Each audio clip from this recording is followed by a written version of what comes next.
Take a knife, you pop it through their side into their rumen and let that gas out.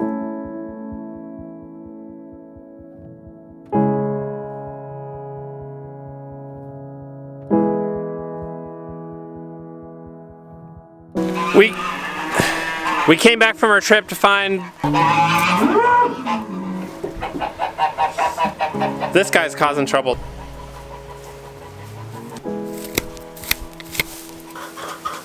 Hi. Hey, big man.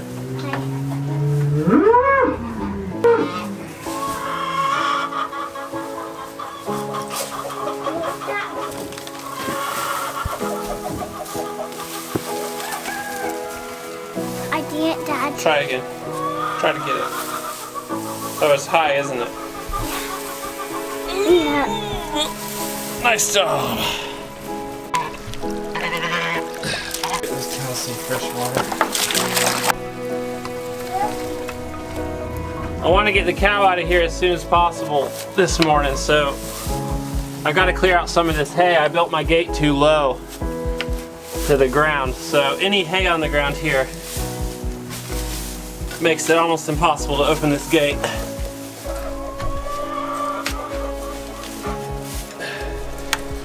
Just a second. Alright, that'll do. And she's helping herself, coming right through here. I'm giving her her grain out here. Pet her. She's a good sister. She's a good sister? Well, she's a good mama cow. I also want to get her out because I'm trying to give her a chance to graze a little bit on the longer grass right down here every morning while I do the rest of the chores.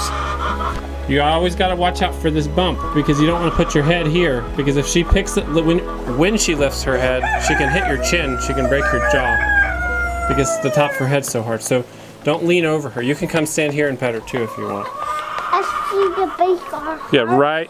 Is she going to break our hearts? How would she break our hearts? Step on them. Oh, break our toes? Yeah. She could step on her toes, yeah. So that's another thing to watch out for. But does they hurt us? Yeah, if she steps on your toes, she'll squish your toes. That's why we just pay attention, but she doesn't move much when she's eating her grain. So you can stand here and pet her. Is she not the good anymore? No. All right, I gotta let this bull out. He's locked up. 2 days ago, I found the cow down on her side right here in the barn, and I thought all these thoughts went through my head. First of all, I thought, here you go, buddy. I thought she had bloat, which doesn't make sense because she's just been eating hay, and that's where all this gas gets built up in their rumen. But she was on her side with her head back, but not good, not sleeping. Her side was enormous. Like I could have curled up inside that space where her rumen goes easily, just massively bloated on that side. And my thought was, oh no, she has bloat. I'm gonna have to decompress her, which is where you take a knife, you pop it through their side into their rumen and let that gas out. It's really necessary, and you have to do it fast when an animal's dying quickly from bloat, because that rumen just smashes their lungs and internal organs, and they can't live like that. While all of this was running through my head, I was thinking, what knife should I grab from the camper to pop into her side if I have to? I was putting the bull in a stall just so I could work safely in this barn space without him in my business.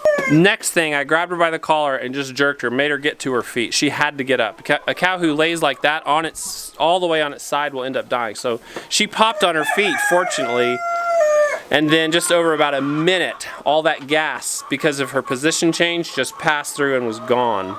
And no, there was not a big fart. I had been thinking it was bloat causing her to go down, but it was actually her being down that caused that inflated rumen. I basically let her out, watched her for a whole day, and she was fine. She was totally fine. She wasn't stumbly or anything once she got on her feet. So I don't know, but I think the bull had been keeping her down. Like tried to mount her once maybe, and she went down under him, and then he just kept her down. I don't know, but I've kept them separate for the past few days, and she's had no issues. She actually looks really good. I did find one little horn mark on her when that happened, right here. There's one little bare spot where it looks like he put his horn on her. Probably when she was down. Could have been curiosity, I don't know. But it didn't puncture the skin or anything. It just like, I could tell something pushed there and like pulled her hair out. And he's acting chill. I don't know, I don't get it. He's chill with all the other animals, but I'm keeping them separate for at least a few days. I never saw him do anything. That's what's so weird. But I can't figure out anything else that would have made her go down like that because she looks great. She's walking all over the yard. And do you want to show him what we found in here? Yeah. Let's show him. Very gentle, very gentle. What's down in here? Let's see how many there are. Goose's eggs. Goose's eggs. There are 1, 2 goose eggs. And we're going to leave them right there. Cover them back up, just like the mama leaves them. All right, we'll leave them just like that. Make sure you don't step in them. One of the female geese, I think there's 2, has a nest here. There's 2 eggs in it. She's been watching it closely, rebuilding the nest, keeping an eye on it. 2 eggs so far. We're going to just let it rest right here. Even though it's in the way to go in to check chicken eggs, we can get in the other door. I put food down. All right, come on. Kind of heavy, huh?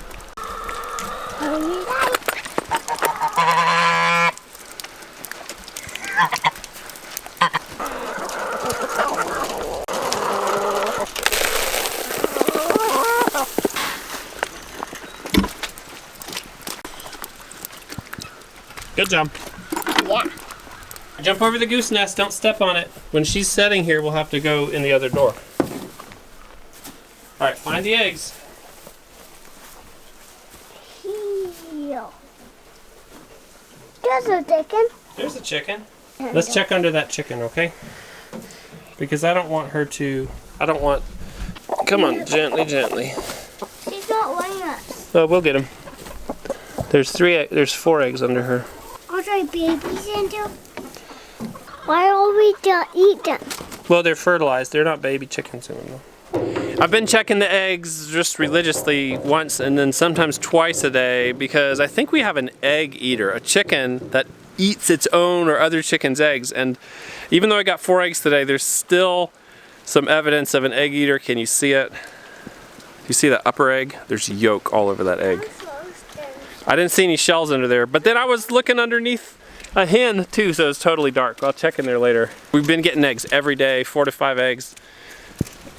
So if we have an egg eater, we will figure it out. There's a way to do it. I haven't seen any cracked eggs or anything like this for days and days, so I thought, maybe she moved on, or I'm assuming it's a hen. It very well could be a rooster though, jumping up in that nest box. Hey guys, do you hear that chicken? Yeah. She's singing the I Just Laid an Egg song. Go grab that egg for me. When you hear a chicken doing that, you know that she just laid an egg. There should be 1 egg in there.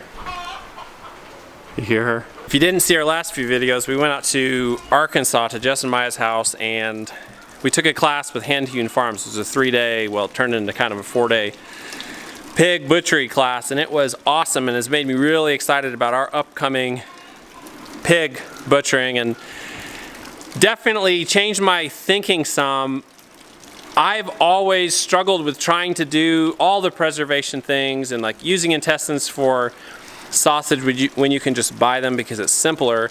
But one of my big takeaways is why try to do 2 pigs in a day? So we're just going to do 1 when we do pigs, and we're going to try to do as much as we can from that 1 pig on our own here at the homestead. We'll have friends over. Everyone will learn.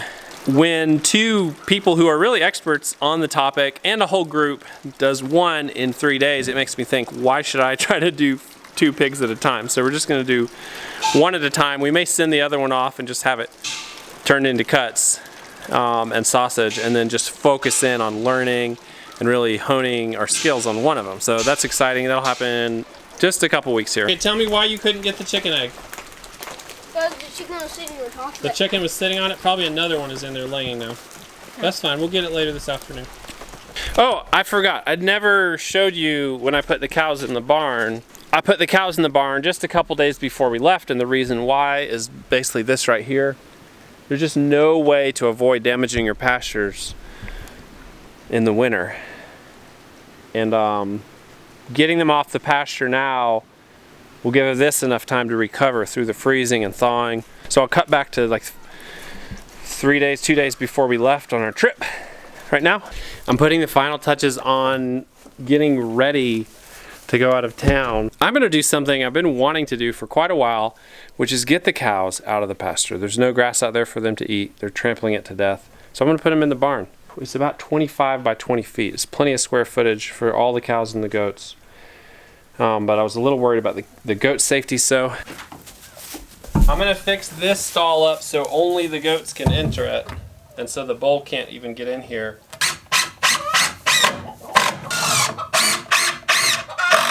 That one board would probably be enough, but I'm gonna put one more vertical like this, so there's just no way the bull can squeeze in there. I think the calf could also get in here, which is a good thing. I'm actually gonna raise it a little bit so that the calves can get in here.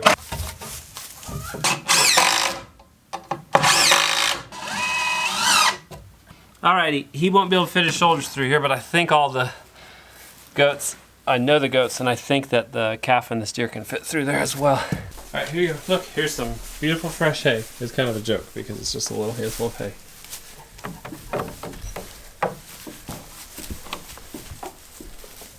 Come on. Come on, cows, it's less muddy in here. Okay, the bull's in there. The cow and the steer and stuff are in there. So I'm letting all the animals back out now. The goats out, the bull out. All right, it's time to put her back in the barn. She's grazed a little bit in the yard. Come on, let's go. And this is kind of a trick, actually. She had a whole bucket of grain. This is actually for the bull to get him in the stall. Hey, buddy. And the way this works, he'll follow me right in there. I'm gonna dump this in his little food trough in here. I've got to squeeze out. The goats all run in. The goats will realize they don't want to be in here very shortly. Come on, buddy. I'm gonna move this over here so he steps out of my way. We're gonna shut him in that stall. Come on, let's go. Come on, you don't want to be in there. Let's go.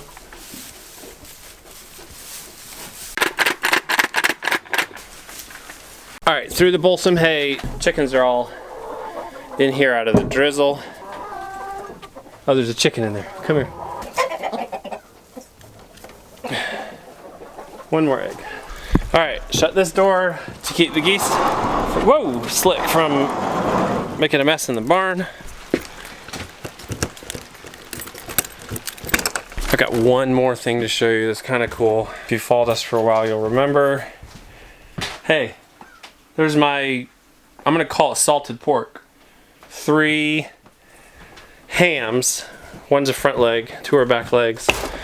And they, those are almost 2 years old. They'll be 2 years old in May, which is crazy. My babies are 2 years old. And I thought they were done for.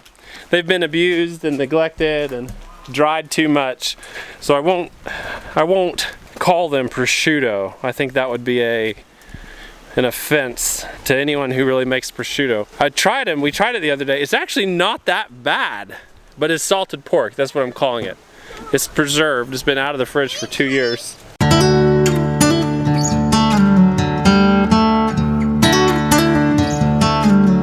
Everybody made it back down here this evening. That's pretty unusual that we're all down here at the same minute. Have you noticed the dynamic with the geese?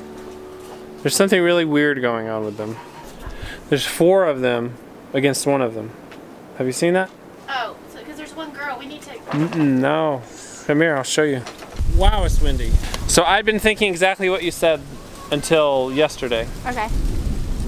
There's basically what we're seeing is there's 4 geese that gang up on this one over here, and this one's got his feathers ruffled like it's been mated repeatedly, so it's probably a female. But what I found out just the other day is that one isn't the one that's possessing that nest. One of those has the nest. Because one of those, I spray painted it when it was on the nest. Oh, good. Because that one was off the nest. Uh-huh.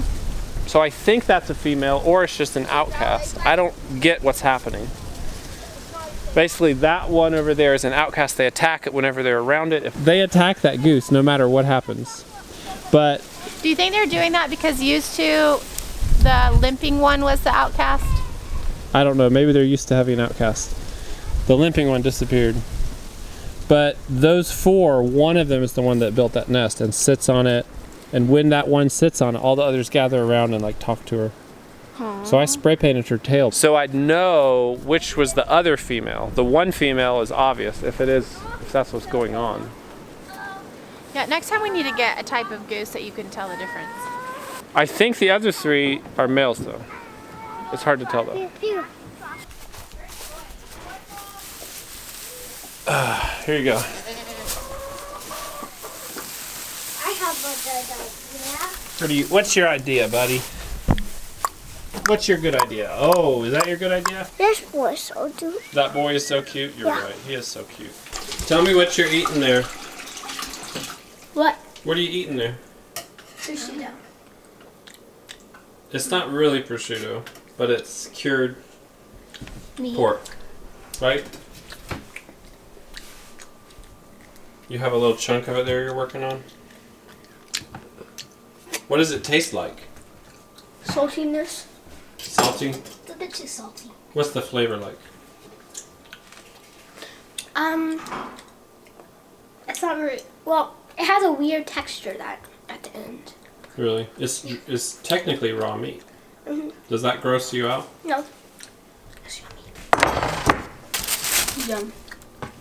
So this is what we have just sitting in the kitchen. This is a front leg from a small pig, so it's actually quite small, and it's actually been out of the fridge for 2 years. Interesting. It's kind of a strange feeling eating it, knowing that it's just meat that's been sitting out for 2 years.